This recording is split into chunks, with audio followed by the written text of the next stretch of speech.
Welcome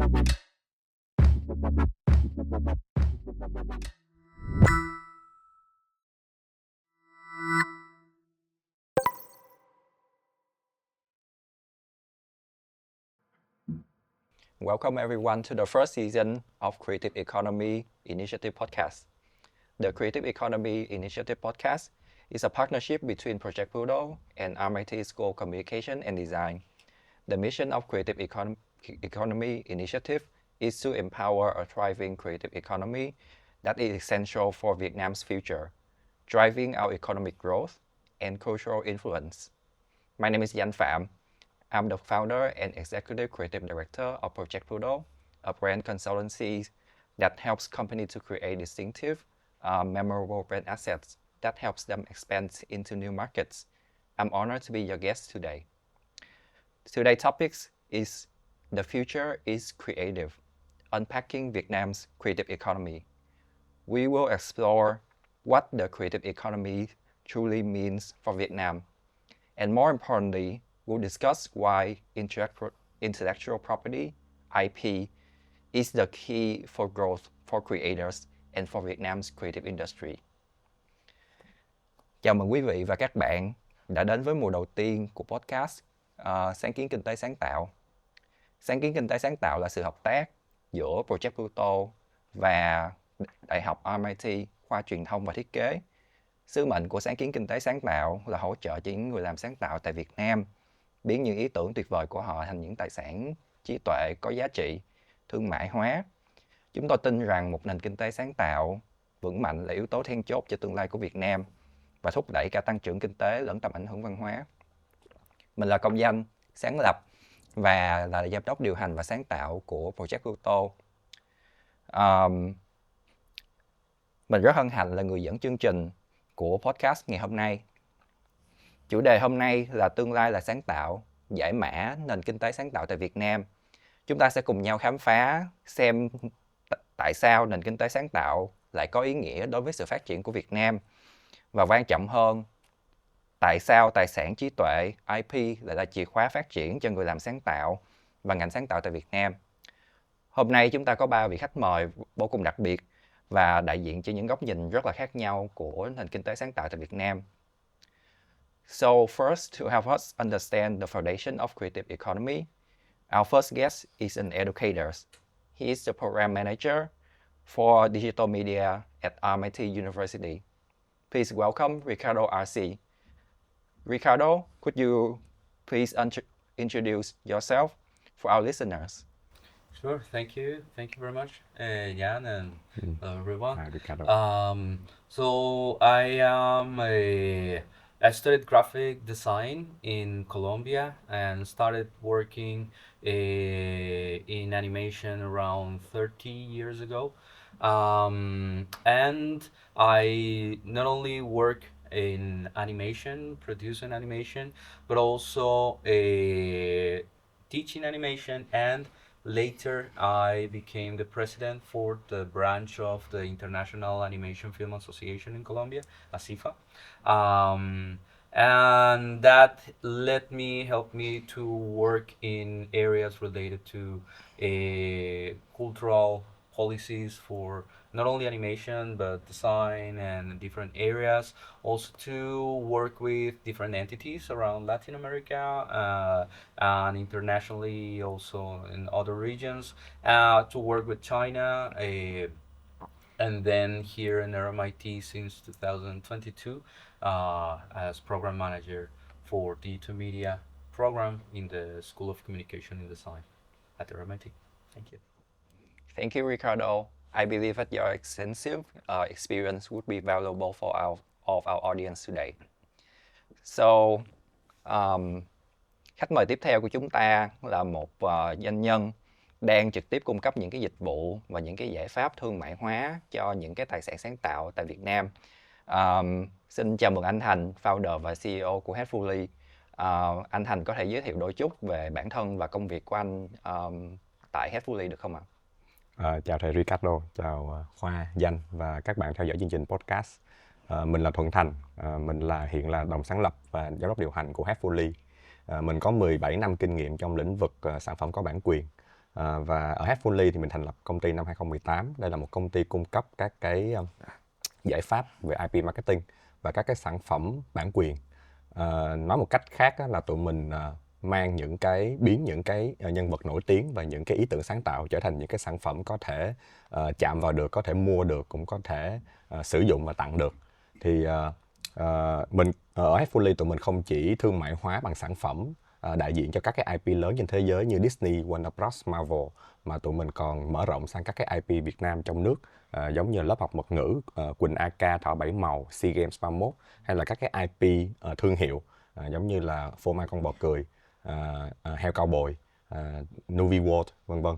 Và cũng như là những cái IP mà của những cái nghệ sĩ của các studio games và phim nội địa trong nước.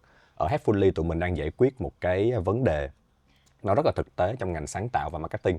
Đó là rất là nhiều thương hiệu, studio và các cái agency đang tìm cách để đưa những cái nhân vật nổi tiếng để tạo ra những cái chiến dịch marketing hay là những cái sản phẩm độc đáo. Tuy nhiên là phần lớn mọi người chưa có nhiều kinh nghiệm trong cái việc là tiếp cận với các cái IP chính thức, bản quyền, chưa có nhiều kinh nghiệm trong cái việc là xây dựng một cái IP có thể cấp phép được, cũng như là kinh nghiệm trong việc là phát triển sản phẩm, hoặc là các bạn chưa biết bắt đầu từ đâu.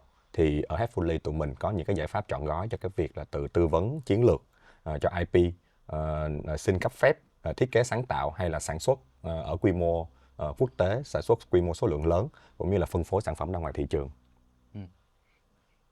Dạ vâng, cảm ơn anh Thành rất là nhiều về cái lời giới thiệu của anh và cái bài toán mà anh chia sẻ về những cái giải pháp thương mại hóa trong ngành kinh tế sáng tạo cũng rất là thú vị. Và chúng ta sẽ đến với lại khách mời cuối cùng. Anh là một cái ví dụ hoàn hảo về việc là một cái công ty vừa làm dịch vụ và vừa tạo ra cái tài sản sáng tạo đặc trưng của riêng mình. Anh là nhà sáng lập của một công ty CGI thành công và đã dấn thân vào việc tạo ra cái tựa game The Scrooge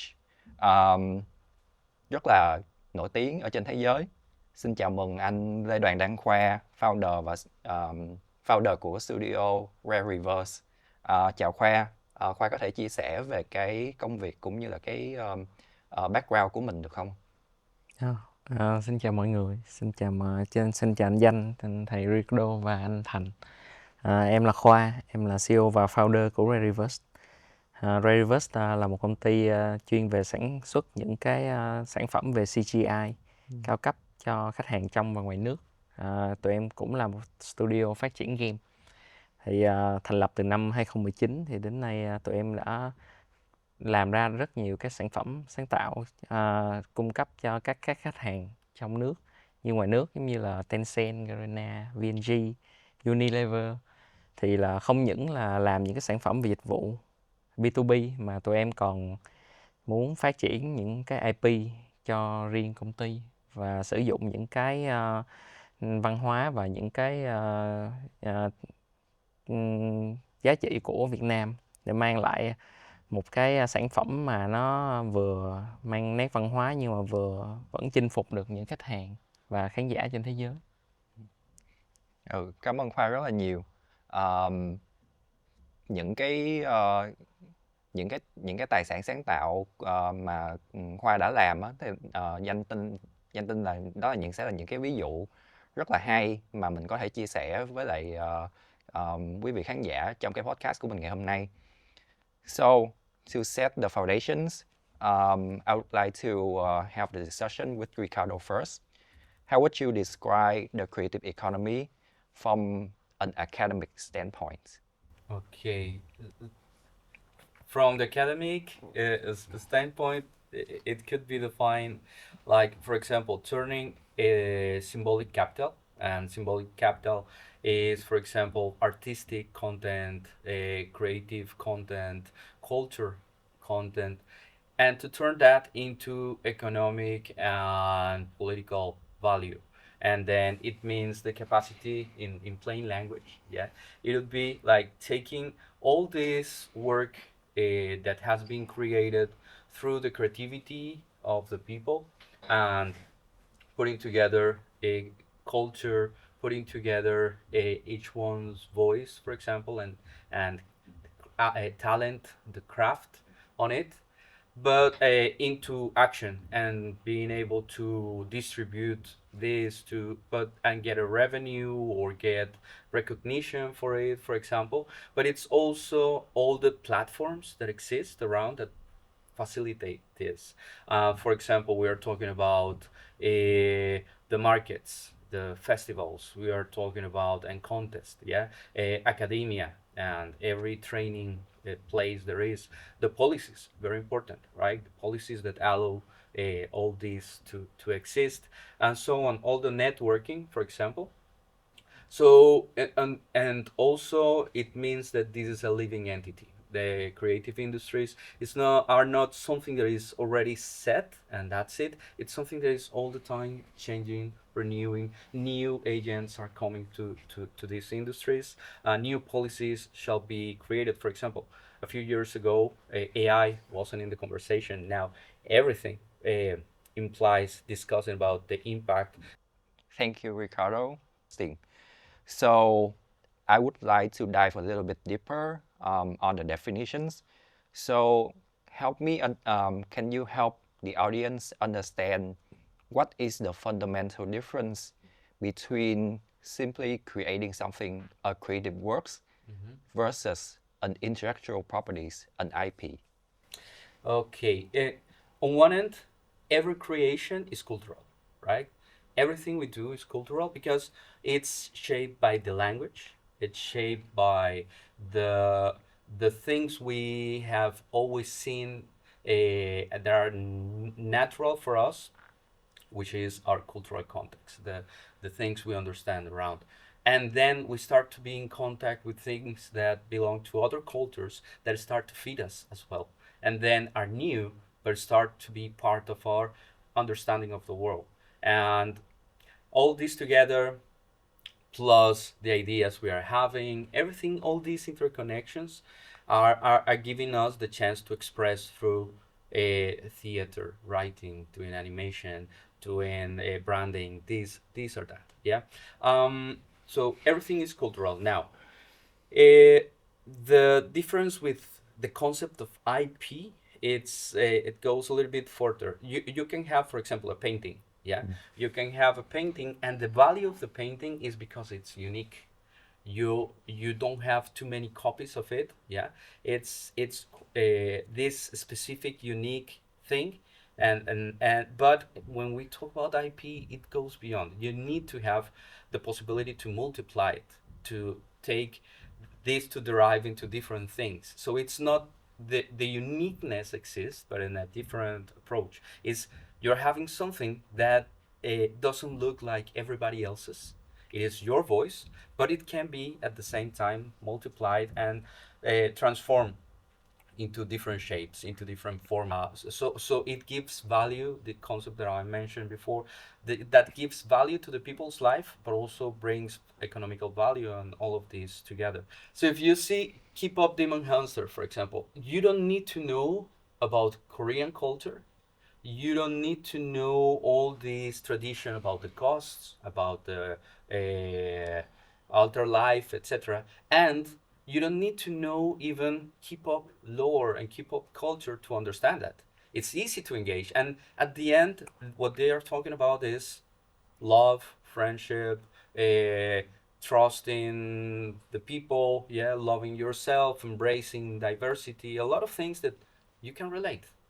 No matter the age, etc. So that's one of the elements here. Creating content that has value enough that other people beyond your family and beyond yourself can relate to and might be able to have a life in different contexts, in different moments.